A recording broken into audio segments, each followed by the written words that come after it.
The United States has initiated a wave of airstrikes against Houthi rebels in Yemen. President Donald Trump described these actions as decisive and powerful. The strikes were prompted by the Houthis' attacks on shipping in the Red Sea.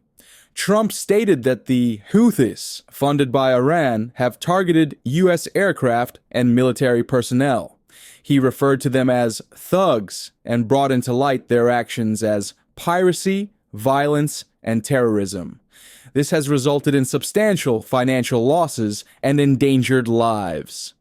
The Houthi-run health ministry reported that at least 31 individuals were killed and 101 injured due to the airstrikes.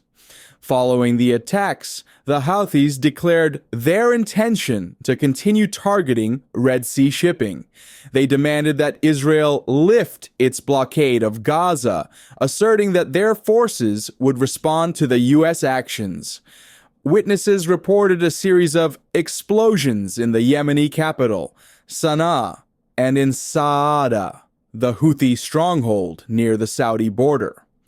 The Houthis accused the U.S. and the U.K. of wicked aggression against residential areas in Sana'a. Although the U.K. did not participate in the strikes directly, it provided routine refueling support for U.S. operations. The Houthis have claimed that their actions are in support of Palestinians amid the ongoing conflict between Israel and Hamas in Gaza.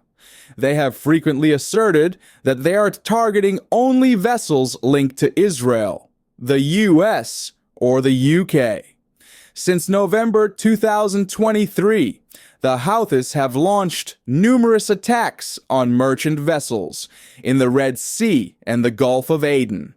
These attacks have included missile strikes, drone assaults, and small boat incursions. They have sunk 2 ships, seized a third, and resulted in the deaths of 4 crew members. Trump asserted that these attacks will not be tolerated.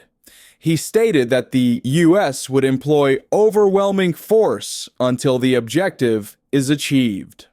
Despite the deployment of Western warships and multiple airstrikes targeting Houthi military positions, the group has remained undeterred. Israel has also conducted airstrikes against the Houthis since July, in retaliation for missile and drone attacks launched from Yemen. Major shipping companies have been compelled to avoid the Red Sea, which is a vital route for global trade. Approximately 15% of global seaborne trade typically passes through this area. Trump noted that it has been over a year since a U.S.-flagged vessel safely traversed the Suez Canal, which the Red Sea leads to. He also mentioned that 4 months have passed since a U.S. warship sailed through the waters between East Africa and the Arabian Peninsula. The Suez Canal is crucial for the swift transport of goods between Asia and Europe, particularly for oil and liquefied natural gas. In a direct message to the Houthis, Trump warned that if they did not cease their actions, hell will rain down upon you like nothing you have ever seen before.